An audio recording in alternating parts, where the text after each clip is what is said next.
Yaqinda shu movi arab kanallarining bittasida shu bir ko'rsatuvda bir odamni ko'rsatyapti. Nihoyatda boy ekan. Shunaqa boyki, ishlashga hojati yo'q. Ishxonalari bor, korxona hokazo. Lekin shu odam shol ekan. Shuni o'tkazib qo'ygan, gapiryapti, qimillolmaydi. Nima orzuying bor deyapti deydi. Nimani aytadi? Agar Alloh deyapti, sog'ligimni qaytarib bersa deyapti.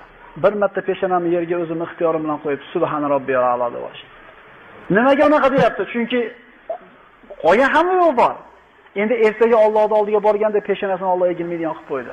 Ibodatsiz yashagan. Aytayaptiki, bir marta peshonamni yerga qo'yib, subhana robbiy. Bu shunaqa boylik bor sizlarda qo'lingizda. Faqat bilmaysizlar uni birodarlar. Yaxshi, kattasi, baraka, Allohu akbar. So'rayotgan narsamiz bor mana pul.